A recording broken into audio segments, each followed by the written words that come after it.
고등수학 하 경우의 수, 순열과 조합입니다. 우선 경우의 수부터 살펴보시면 합의 법칙과 곱의 법칙이 나와 있습니다. 우리가 중학교 때 학습을 했던 내용과 동일합니다.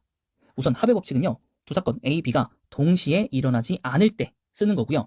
사건 A 또는 사건 B가 일어나는 경우의 수를 각각의 사건들의 합으로 표현합니다. 곱의 법칙은 사건 A, B가 잇따라서 일어나는 경우의 수를 구할 때 쓰는 거고요. 각 경우의 수를 곱해서 구할 수 있습니다. 자, 그런데 동시에 일어나느냐, 일어나지 않느냐를 구별하기가 조금은 모호한 문제들이 있어요. 그래서 이것을 해결하고자 조금 더 디테일적인 개념을 설명해 드리면, 합의 법칙은 서로가 선택에 영향을 주면 더하는 거고, 영향을 주지 않으면 곱해주는 겁니다. 어떤 말이냐면, 내가 음료수 1, 2, 3번 중에서 하나를 먹을 겁니다. 이때의 경우의 수는 몇 개죠? 3개입니다. 근데 왜 3개라고 했느냐? 하나, 둘, 3개 더했으니까. 합의 법칙을 쓰신 겁니다. 그러니까 영향을 받았다는 얘기죠. 무슨 영향을 받았냐면, 내가 1번을 먹으면 2번, 3번을 못 먹으니까. 또는 내가 3번을 먹는 순간 1번, 2번을 못 먹으니까. 우리가 사회 시간으로 예를 들면 기회비용이라고 생각하시면 되겠습니다. 자, 그런데 내가 음료수 1, 2, 3번을 하나 먹고 과자 A, B, C 중에서 하나를 먹을 겁니다. 이러면 음료수 3개 중에 하나 고르는 방법은 3가지. 과자 중에서 하나 고르는 방법은 3가지겠죠. 그리고 나서 내가 음료수 중에서 1번을 골랐다고 쳤을 때 이 선택이 뒤에 과자를 고르는 경우의 수에 영향을 줬나요? 아니죠. 그래서 이 각 경우의 수를 곱해서 9다. 이렇게 이해해 주시면 더 좋지 않을까 생각을 합니다. 자, 이제는 순열을 한번 살펴보도록 하겠습니다. 서로 다른 n개에서 r개를 택하여 일렬로 나열하는 거. 일렬로라는 것 자체부터가 순서가 있는 겁니다. 그래서 n개에서 r개를 택하는 것을 바로 순열이라고 하고요. NPR이라고 얘기합니다.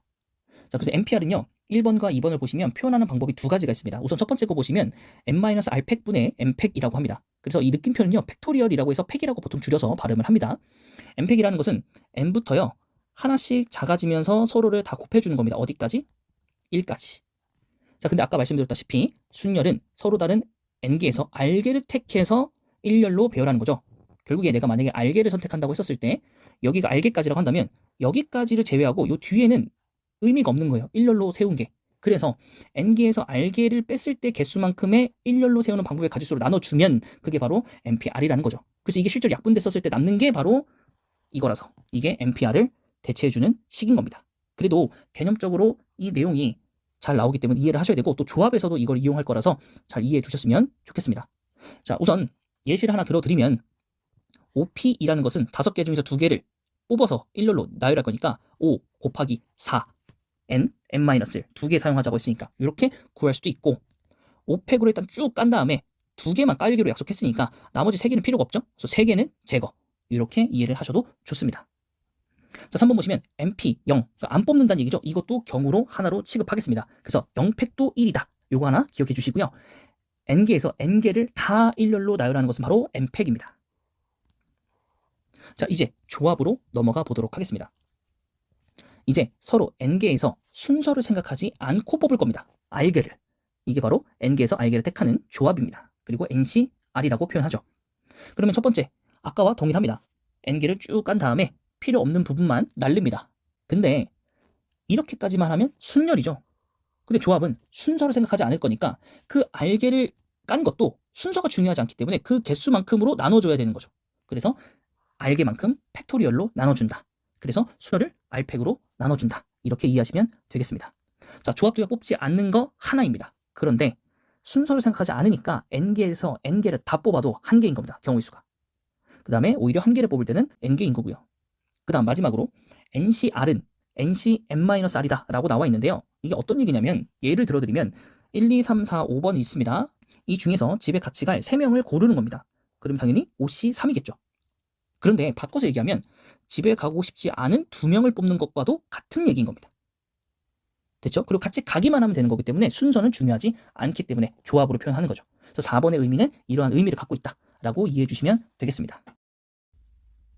자, 이제 경우의 수, 순열, 조합에 대한 기본적인 내용은 끝이 났습니다.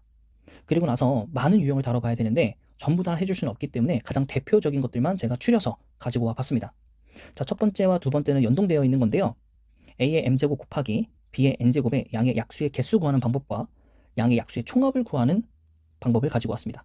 첫 번째 거는 우리가 중학교 1학년 때도 했기 때문에 여러분들 잘 아실 겁니다. 하지만 두 번째 거는 사실 해본 적이 없어서 많이 당황하실 건데요. 예를 들어드리면 이런 겁니다. 12는 소인수 분해하면 2의 제곱 곱하기 3이고요. 실제로 중학교 1학년 때 이러한 표를 그립니다. 그래서 3의 약수를 씁니다. 그리고 얘가 4잖아요. 4의 약수를 씁니다. 그래서 이런 표를 그려서 이것들과 만나는 숫자들을 곱해서 써주면 이게 바로 약수가 되었던 거죠. 그래서 3 곱하기 2를 하는 것이 여기에 약수를 찾은 겁니다. 자, 근데 약수의 총합은 이제 이걸 다 더하는 거잖아요. 이것을 식으로 써보면 이런 겁니다. 1 곱하기 1 더하기 1 곱하기 2 더하기 1 곱하기 4. 그리고 3 곱하기 1 더하기 3 곱하기 2 더하기 3 곱하기 4. 이거를 전체적으로 다 나타낼 수 있는 방법이 뭐가 있을까를 생각해 봤었을 때 그냥 이런 거죠. 1 더하기 3에다가 1 더하기 2 더하기 4를 하면 분배 법칙에 의해서 다 나오지 않겠니? 라는 거죠. 그래서 이 방법을 알고 계셔야 확실하게 1번과 2번이 둘 다 대응이 됩니다. 꼭 기억하십시오. 자, 두 번째, 이웃하지 않는 경우의 수는요. 우리가 중학교 때는 전체를 구해서 이웃하는 걸 구해서 뺐습니다. 그쵸? 그러면 이렇게 하는 겁니다. 서로 다른 n개를 배열을 할 때 특정한 r개가 이웃하지 않을 거니까요. 그 개수만큼을 뺀 거를 먼저 일렬로 배열을 합니다. 그런 다음에 그 사이사이에게 일렬로 배열을 해주는 거죠.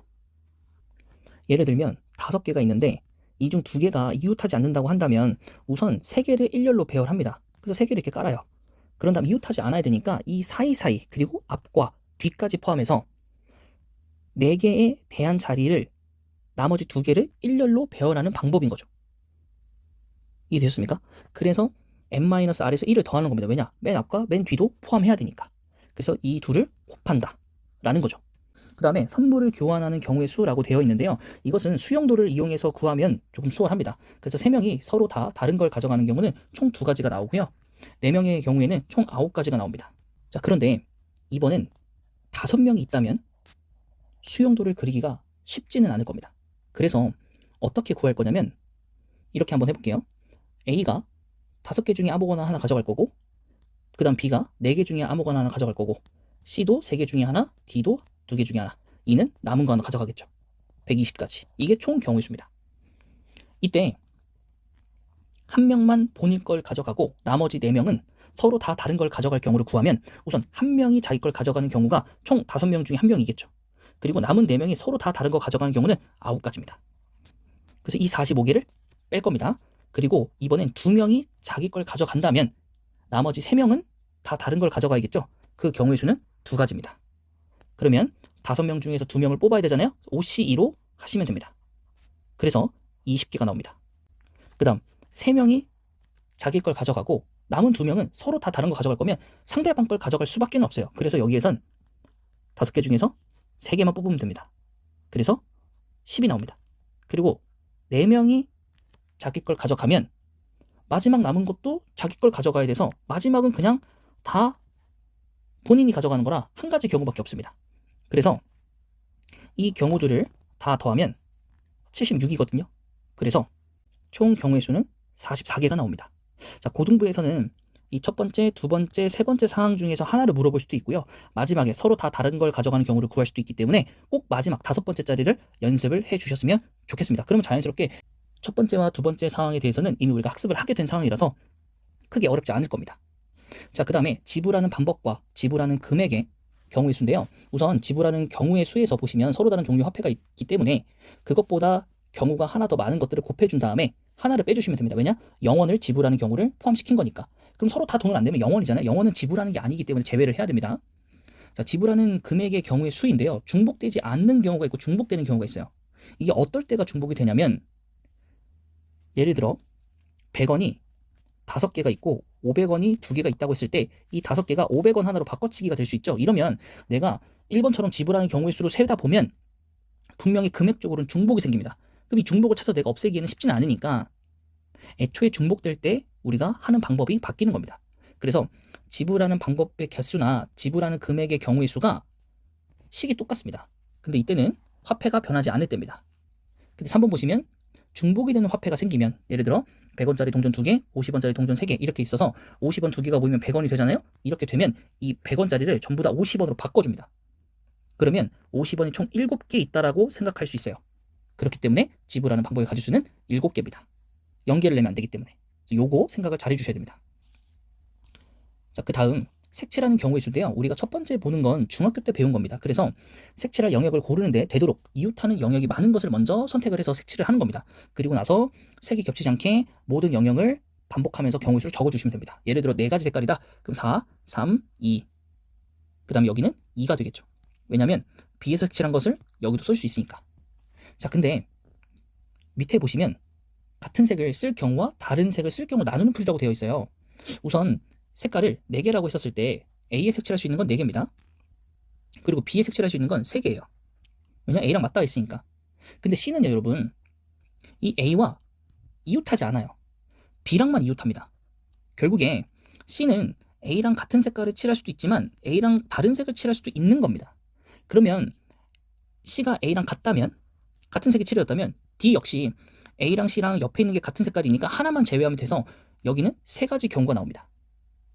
그런데 C와 A가 칠하는 색이 달라진다면 D는요, 양옆에 있는 게 A씨이기 때문에 2가지 색깔을 제외해야 됩니다. 그럼 경우가 달라집니다. 그래서 3 곱하기 4 곱하기 3 하나와 3 곱하기, 그 다음 여기도 하나 칠해야 되잖아요. 그럼 여기도 2가지로 색칠을 해야 됩니다. 그래서 4 곱하기 2 곱하기 2 이렇게 해서 이 둘을 더해주는 게 총 경우의 수입니다. 이게 중등부와 고등부의 다른 점입니다.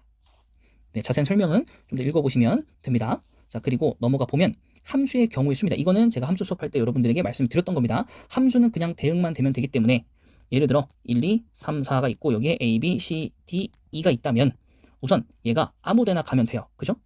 5가지. 너도 아무데나 가도 돼요. 5가지. 그래서 5의 4제곱. 그래서 굳이 이걸 외우시는 건 아닙니다. 두 번째, 항등함수라고 했었을 때는 당연히 앞에로 가야 되기 때문에 한 가지 방법밖에 없는 겁니다. 그리고 상수함수는 이게 다 몰리는 거기 때문에 이 공역의 개수만큼이 상수함수 개수가 되는 거죠.